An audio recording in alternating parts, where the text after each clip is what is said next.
آج صبح اجتماع کی ایک شکل حضرت کی وہاں گڈات میں خانقاہ میں تھی، تو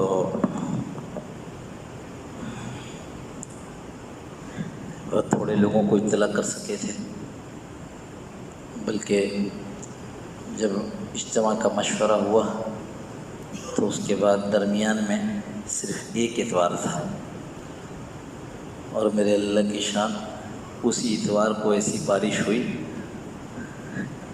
کہ بہت تھوڑے ہم خود نہیں پہنچ سکے، بہت تھوڑے لوگ تھے، لہذا عمومی اطلاع بہت تھوڑی ہوئی، لیکن اللہ نے فضل فرمایا کہ ہر آدمی نے جس کو اطلاع ہو سکی تھی اس نے اپنے جاننے والوں کو آگے اطلاع کی، اور جو ہمارا خیال تھا 200-250 سوچ رہا 300 آدمی ہو جائیں گے، تو الحمدللہ تقریباً 700 آدمی جمع ہو گئے۔ صبح 9 بجے صبح فجر کے بعد حضرت تشریف لاتے ہیں، معمول کے مطابق ویسے تشریف لائے، اور جو معمول ہوتا ہے بالکل اسی معمول کے مطابق چلے، اور جو ناشتے کے بعد چھٹی ہو جاتی ہے، لوگ اپنے گھروں کو آ جاتے ہیں، تو اجتماع کی شکل ایسے بن گئی کہ ناشتے کے بعد بیانات جاری رہے اور ظہر کی نماز تک، اور ظہر کی نماز پڑھ کر پھر احباب نے بیعت کی، اس کے بعد کھانا ہوا، اب پھر لوگ اپنے گھروں پر الحمدللہ عصر سے اچھے خاصے پہلے پہنچ گئے۔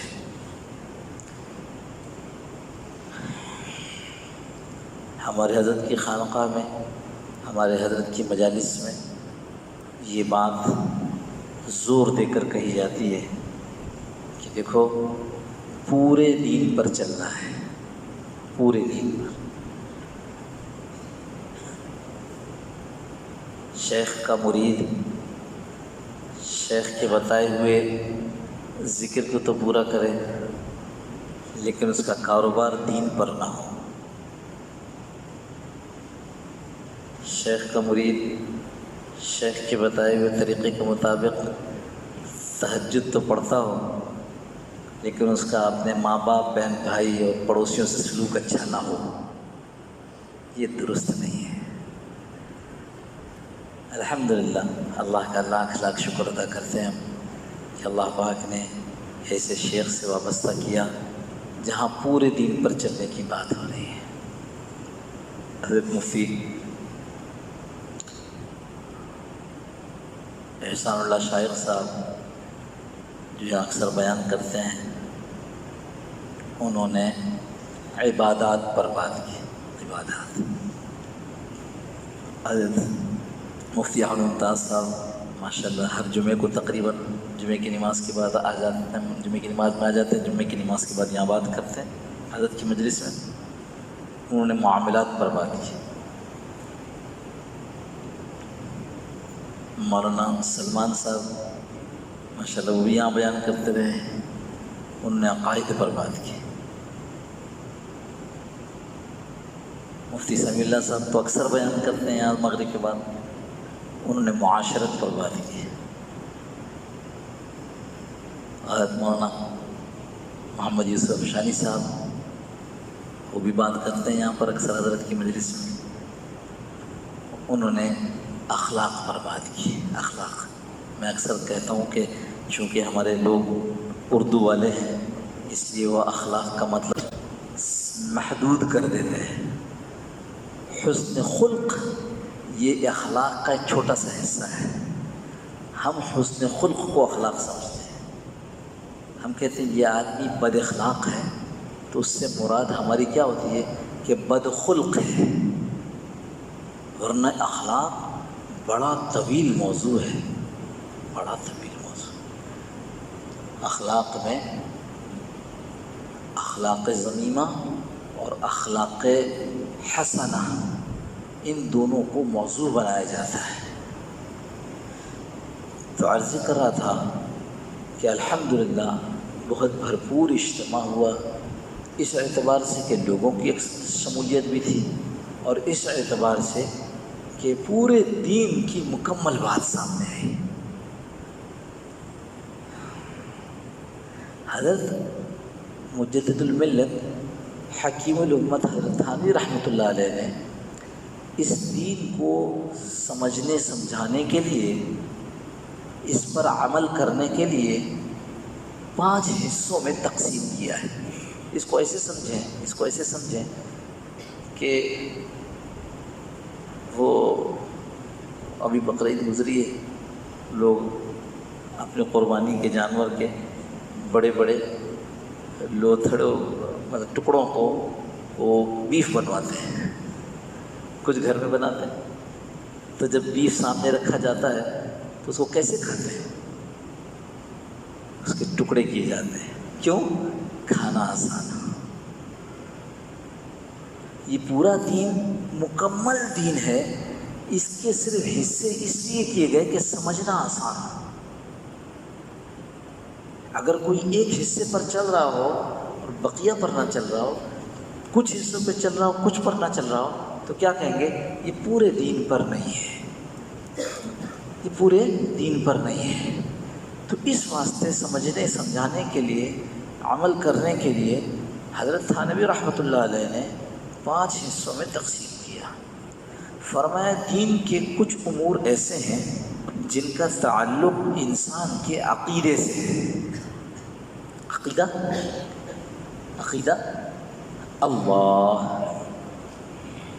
اللہ ایک ہے، اللہ کائنات کے مالک ہے، اللہ کائنات کے خالق ہے، اللہ ساری کائنات کو روزی دینے والے ہیں، اللہ نے تنہا اس دنیا کو پیدا کیا ہے، اللہ تنہا اس دنیا کو چلا رہے ہیں، اللہ تنہا اس کا فیصلہ کرے گی کہ کس وقت میں اس دنیا کو توڑ پھوڑ دیا جائے۔ یہ عقیدہ ہے۔ اللہ کے رسول ہیں، سارے رسولوں پر جو اللہ نے بھیجے ہیں ایمان لانا ضروری ہے، ہمارے عقیدے کا حصہ ہے۔ کسی ایک نبی جو حضرت محمد مصطفیٰ صلی اللہ علیہ وسلم سے پہلے تشریف لائے ہیں، ان میں سے کسی ایک کو برا بھلا نہیں کہا جا سکتا ہے، ان میں سے کسی ایک کو یہ نہیں کہا جاتا کہ ہم ان کو نبی نہیں مانتے۔ ہم کیا کرتے ہیں؟ جو نام اللہ کے نبی صلی اللہ تعالی علیہ وسلم کے ذریعے پہنچ گئے ہم ان پر بھی ایمان لاتے ہیں، اور جو نہیں نام پہنچے تو ان پر بھی ہے اللہ کے نبی نام نہیں پہنچے ان پر بھی ایمان لاتے ہیں۔ پر چونکہ ہم حضور صلی اللہ تعالی علیہ وسلم کے امتی ہیں، اس لیے تعلیم اور شریعت کس کی چلے گی؟ رسول اللہ صلی اللہ علیہ وسلم۔ عقیدہ ہے۔ دوسرا حصہ حضرت تھانوی رحمۃ اللہ علیہ نے کئی مرتبہ آپ حضرات سن چکے ہوں گے، صرف اپنی تازگی آپ حضرات کی تازگی کے لیے عرض کر رہے ہیں۔ دوسرا حصہ عبادات ہے، نماز۔ اچھا یہ میں نے عقیدے کی بات مثال کے طور پر کر کے چھوڑ دی، ورنہ فرشتے عقیدے میں شامل ہیں، آخرت عقیدے میں شامل ہے، قرآن اور تمام آسمانی کتابیں ہمارے عقیدے میں شامل ہیں۔ تو میں نے تو صرف اس لیے کہ ایک مثال سمجھ میں آ جائے کہ عقیدہ کس کو کہتے ہیں، جس کا تعلق دماغ سے۔ عبادات، نماز، روزہ، زکوٰۃ، حج، فرض نماز، سنت نمازیں، واجب نمازیں، نفل نمازیں، ایسی ہے حج، فرض، نفلی، یہ ساری کی ساری کو حضرت تھانوی رحمۃ اللہ نے ایک حصہ بنا دیا جس کو کہا یہ عبادات ہے۔ اب دیکھو آسان ہو گیا نا، اگر کوئی آدمی پورا دین سیکھنا چاہے تو کیسے سیکھے؟ تو کیا کرتا ہے؟ وہ پہلے کہتا ہے عقیدے کو سیکھ لو، پھر کہتا ہے اچھا عبادت کو سیکھ لو۔ ایسے ہی ایک حصہ حضرت نے فرمایا معاشرت کا ہے، بھائی بھائی کے آپس میں تعلقات، میاں بیوی کے آپس میں تعلقات، پڑوسیوں کے آپس میں تعلقات، رہنے کا طریقہ، کھانے پینے کا طریقہ، یہ سب معاشرت ہے۔ اور اللہ کے نبی صلی اللہ تعالیٰ علیہ وسلم نے اس کے متعلق بھرپور ہدایات دی ہیں۔ خوش قسمت ہیں ہم لوگ، خوش قسمت ہیں۔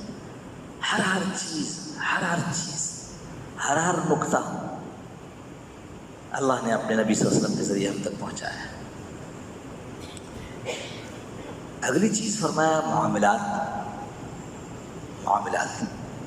معاملات کیا؟ خریدار اور بیچنے والے کا آپس کا تعلق، کام کروانے والے اور کام کرنے والے کا تعلق، ملازمت. ایسے ہی جتنے بھی چیزیں ہیں جیسے حکام، ان کا عوام سے تعلق، یہ سب معاملات ہیں. سیاست، قضا، یہ سب معاملات ہیں.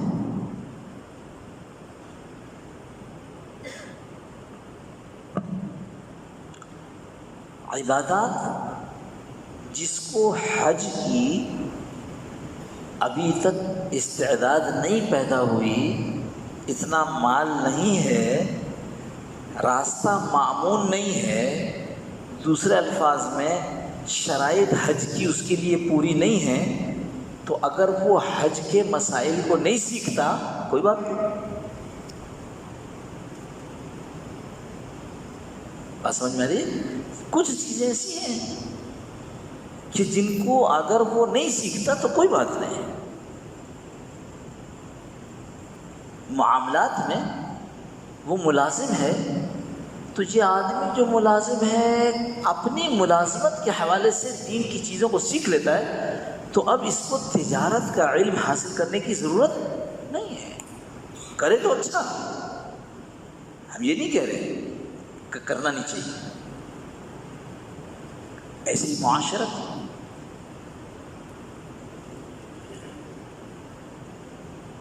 ابھی 14-15 سال کا بچہ ہے تو اس کو ضرورت نہیں ہے کہ وہ میاں بیوی کے حقوق کو سیکھے. بیوی کیسے برتی جائے گی، اس کے ساتھ کیسے رہنا چاہیے، ٹھیک ہے جی. تو یہ عبادت 1، معاشرت 2 اور معاملات 3. دین کے یہ 3 حصے ایسے ہیں کہ جن کو وقت پڑھنے پر سیکھا جائے، وقت پڑھنے پر ان پر عمل کیا جائے. نماز کا وقت ہے تو نماز پڑھیں گے نا، حج کا موسم ہے تو حج کریں گے نا، روزے کا زمانہ ہے تو روزے رکھیں گے نا، زکوٰۃ کے اتنے مال ہے تو زکوٰۃ دیں گے نا.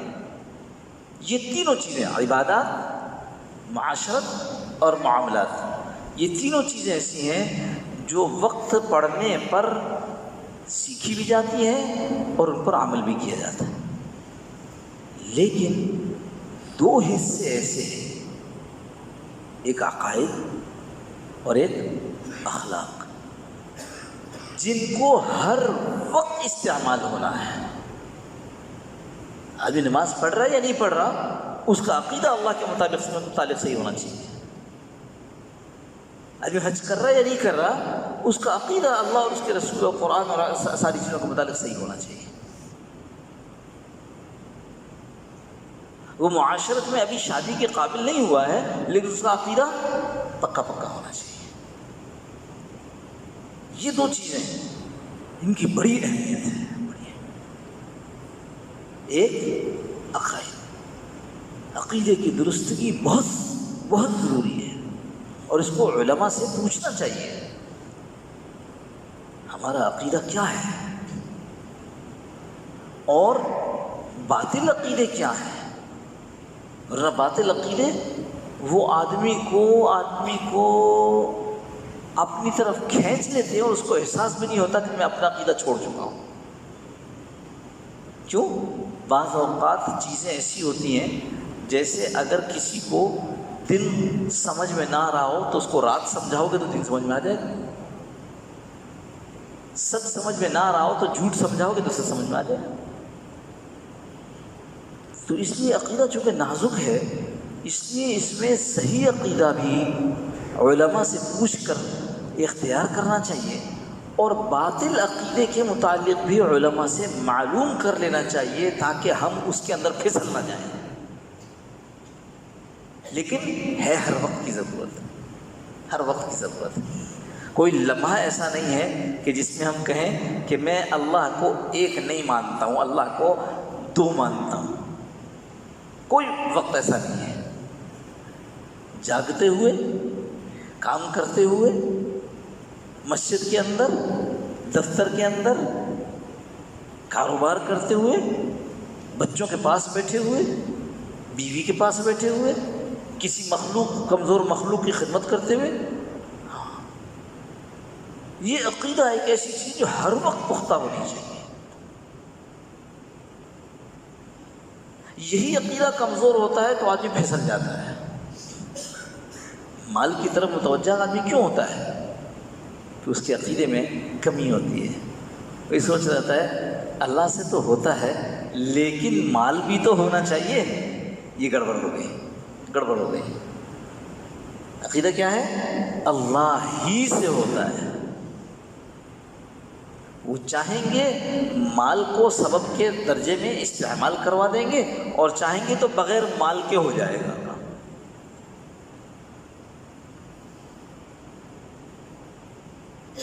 کھانے سے پیٹ بھرتا ہے لیکن اللہ چاہیں گے تو کھانے سے پیٹ بھریں گے، اللہ چاہیں گے تو کھانے کے بغیر پیٹ بھر دیں گے.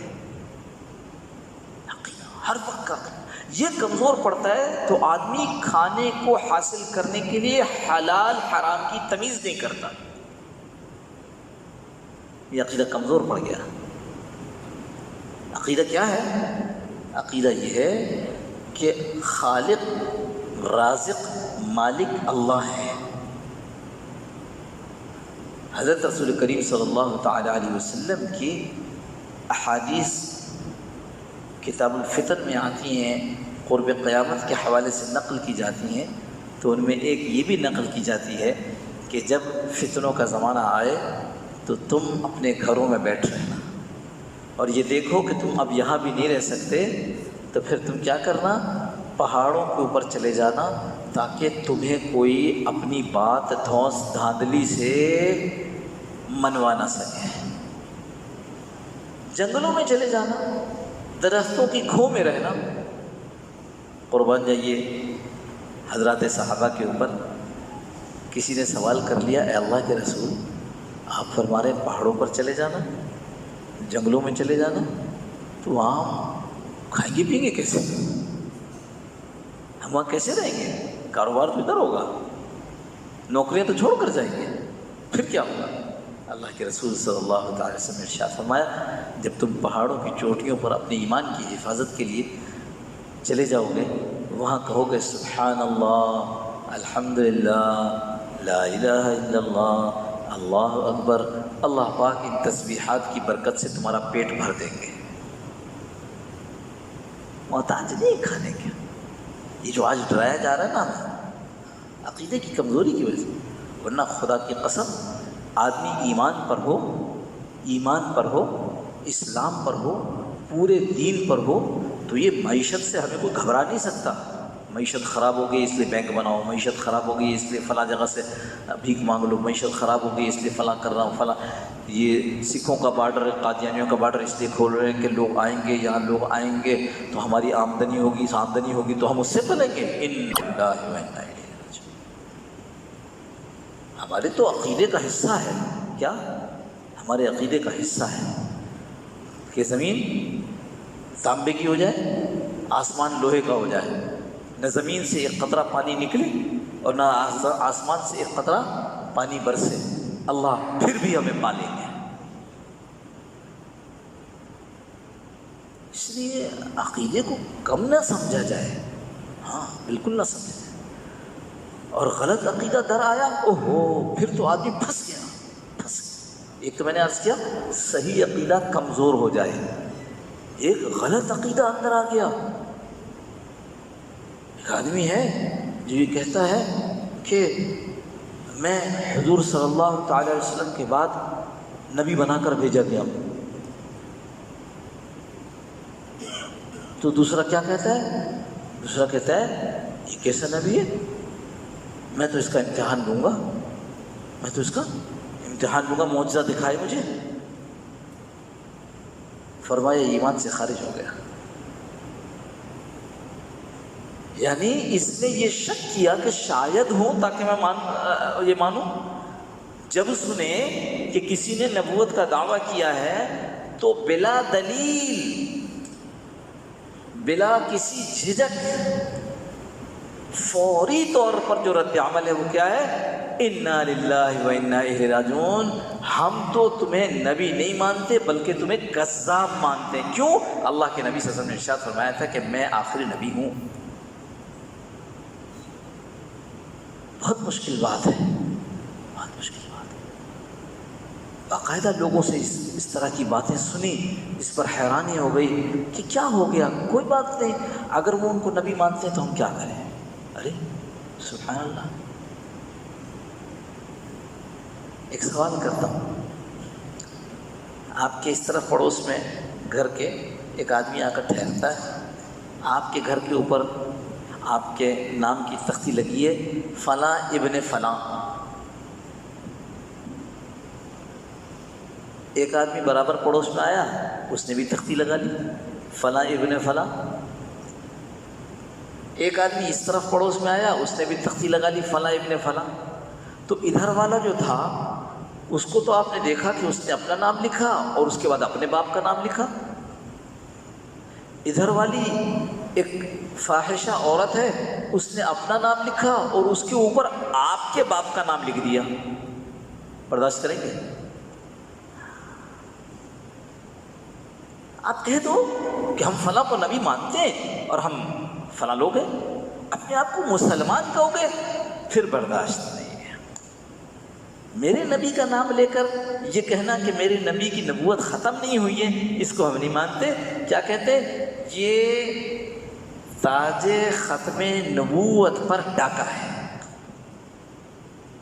خیر، یہ بات عرض کرنا چاہ رہا تھا وہ یہ کہ عقیدہ ہر وقت مضبوط ہونا چاہیے، اور اسی طریقے سے جو آخری چیز ہے اخلاق، وہ ہر وقت کی ضرورت ہے۔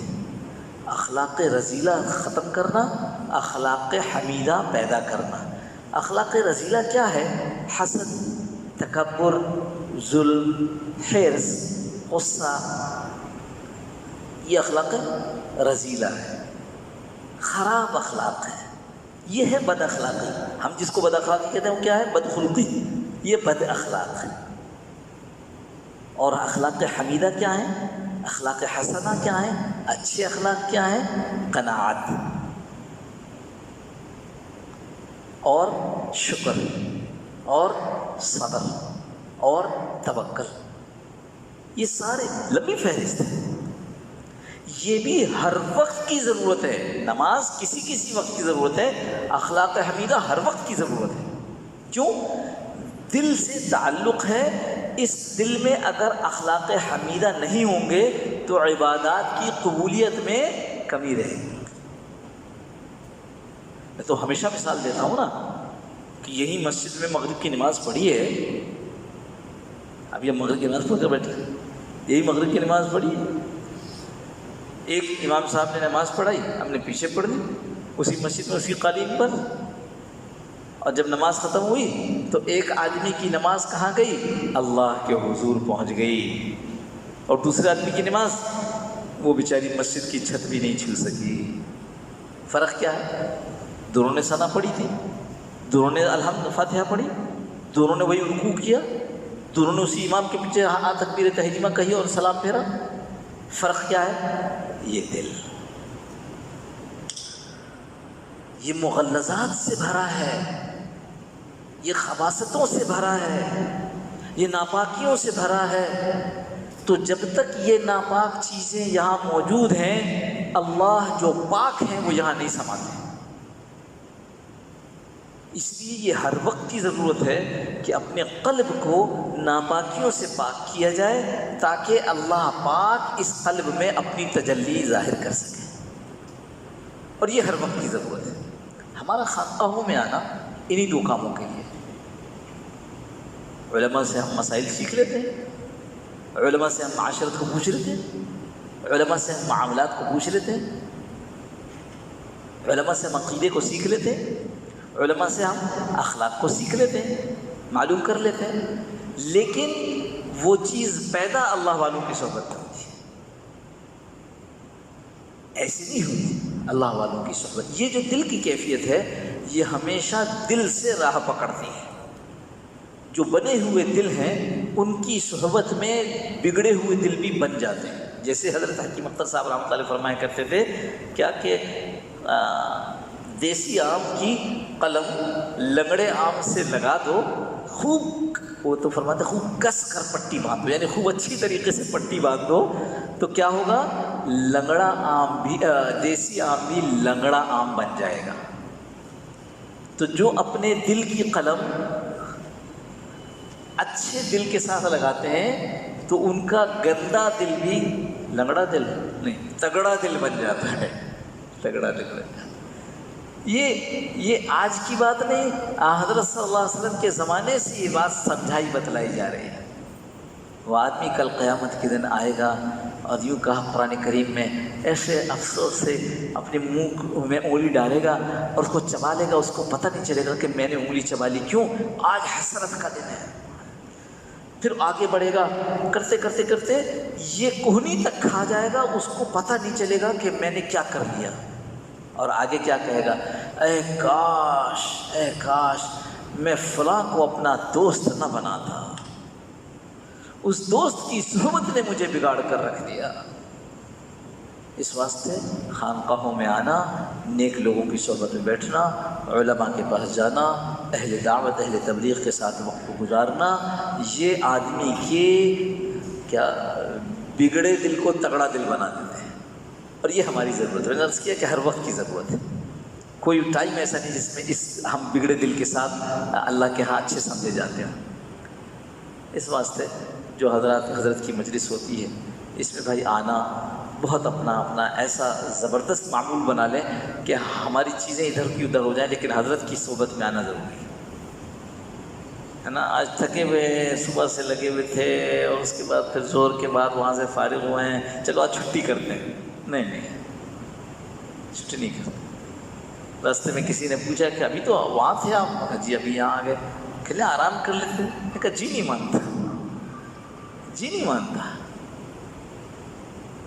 ایسی ہر روز مغرب کی نماز کے بعد مجلس ہوتی. کتنے احباب یہاں میں ایسے دیکھتا ہوں جو اس علاقے کے ہیں، دور کے نہیں ہیں، اس علاقے کے ہیں. کتنی کمی کی بات ہے، کتنی کم قسمتی ہے کہ اس علاقے میں اس جگہ رہتے ہوئے مغرب کی ہر روز کی مجلس جو کہ 15 سے 20 منٹ ہوتی ہے اس میں شریک نہ ہو سکے. کتنی کمی کی بات ہے. ایسی جمعے کی نماز کے بعد مجلس ہوتی. جمعہ کا اگر کاروبار نزدیک ہے، ملازمت نزدیک ہے، کوشش کر کے جمعہ یہاں پڑھیں، حضرت کی مجلس میں شریک ہو چلے جائیں. اور وہ اتوار کا دن صبح وہاں مجلس ہوتی ہے، شام یہاں مجلس ہے. صبح وہاں کہتے ہیں ایک دن تو اتوار کا ملتا ہے، بڑی مشکل ہے. یہ کل قیامت کے دن پتہ چلے گا کہ جو ایک دن اتوار کا ملتا تھا اس کو بھی تم نے ضائع کر دیا، اس لیے کہ باقی دن تو دنیا ہی میں لگے ہوئے تھے نا. ایک دن اتوار کا ملا تھا اس کو بھی تم نے ضائع کر دیا. اس لیے بھائی آپ سب حضرات سے درخواست ہے، سب سے بڑا محتاج تو میں ہوں کہ حضرت کی مجلس میں، حضرت کی صحبت میں زیادہ آنا جانا رکھیں. کسی نے پوچھا ہے یا ایھا الذین آمنوا اتقوا اللہ وکونوا مع الصادقین، اے ایمان والو تقوی اختیار کرو اور سچوں کے ساتھ، اولیاء اللہ کے ساتھ ہو جاؤ، کیونکہ تقوی اسی کی وجہ سے آئے گا. تو پوچھا کہ یہ بتائیے کتنے دن، تبلیغ والے پوچھتے تھے نا بھائی کہ چلہ 3 چلہ سال 7 مہینے، یہ کتنے دن اللہ والوں کے پاس بیٹھیں اور ان کی صحبت اختیار کریں. تو بڑا سیدھا اور سادہ سا جواب دیا مفسرین نے. وہ یہ کہا کہ اتنے دن جتنے دن میں تمہارے اوپر ان کا رنگ چڑھ جائے. 2 دن میں رنگ چڑھ جائے تو بہت اچھا، اور 2 چلے میں لگ جائے تو بہت اچھا، اور 2 سال میں لگ جائے تو بہت اچھا. اور رنگ چڑھانے کی کوشش کرتے کرتے کرتے اللہ میاں کے پاس چلے گئے تو اللہ میاں پورے رنگ والوں میں اٹھائیں گے. اس لیے بھائی اللہ ہم سب کو اس پر عمل کی توفیق نصیب فرما دے. اللهم صل على سيدنا مولانا محمد النبي الأمي وعلى آله وسلم تسليما كثيرا كثيرا. اللهم ربنا ظلمنا أنفسنا وإن لم تغفر لنا وترحمنا لنكونن من الخاسرين. اللهم ربنا لا تزغ قلوبنا بعد إذ هديتنا وهب لنا من لدنك رحمة إنك أنت الوهاب. اللهم أرنا الحق حقا وارزقنا اتباعه وأرنا الباطل باطلا وارزقنا اجتنابه. اللهم إنا نسألك حبك وحب من يحبك وحب عمل يقربنا إلى حبك. اللهم اجعل حبك أحب إلينا من أنفسنا وأهلنا ومن الماء البارد. اللہ پاک ہمارے سب کے یہاں آنے کو قبول فرما لے، اور اللہ پاک اس کا ثواب حضرت رسول کریم صلی اللہ تعالیٰ علیہ وسلم کو پہنچا دے، اور جو ہمارے حضرت کی طبیعت ناساز رہتی ہے، کمزوری ہے، اللہ پاک حضرت کو بھی اور تمام مسلمانوں کو روحانی جسمانی طور پر شفاء کامل عاجل مستمر نصیب فرما دے. جو انتقال کر گئے ہیں تمام مرحومین کی اللہ کامل مغفرت فرما دے. اللہ پاک سارے مسلمانوں کی ہر طرح کے فتنوں سے، دینی دنیاوی فتنوں سے مکمل حفاظت فرما دے. وصلی اللہ تعالی علی خیر خلقہ محمد وعلی آلہ وصحبہ اجمعین برحمتک یا ارحم الراحمین. جزاکم اللہ خیر.